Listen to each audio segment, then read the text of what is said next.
সলমা হয়ে সিকচিন জাহান নামে দেওয়া হচ্ছে, দিল পাকসাম হইতেছে। আর ওই পাকসাম দিলের ভিতর গভীর ভাবে খেয়াল করেন, যার যেখানে লক্ষ্মী হয় সব ইসমে জাত ইসমে আজম আল্লাহ আল্লাহ আল্লাহ আল্লাহ আল্লাহ নামের মধুর জিকির হইতেছে, ওকে নিঃশ্বাসে নয়, দিলের গান দ্বারা শোনেন শোনা চেষ্টা করবে।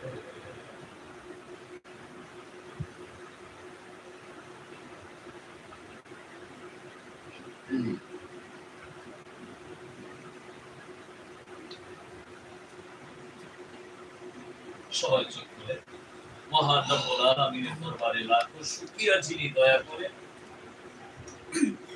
আজকের এই পবিত্র মিলাদের অনুষ্ঠানে আমাদের শুকরিয়া দান করে। আলহামদুলিল্লাহ। আমরা সংক্ষিপ্ত ভাবে একটু মোরাকাবা করলাম, আল্লাহ রাসূলকে ধ্যান করলাম, মুর্শিদকে স্মরণ করলাম। আপনাদের কাছে ভালো লাগছে না খারাপ লাগছে? কোন দ্বিধাদ্বন্দ্ব আছে? কোন দ্বিধাদ্বন্দ্ব আছে? আমাদের মুর্শিদ হলেন বাবা দেওয়ানবাগী, ঠিক কি না? তার সম্মানিত উত্তরসূরি ইমাম প্রফেসর ডক্টর কুদরতে খোদা মাদ্দাজিলুল আলী হুজুরের উসিলা নিয়ে এবং তার দিল মোবারকের সাথে আমরা দিল মিশাইলাম। কোন প্রশ্ন, কোন বাধা বিপত্তি আছে? কোন জিজ্ঞাসা আছে? আছে হয়তো আমাদের জাকির ভাই, দেখি কোন প্রশ্ন থাকলে বলেন।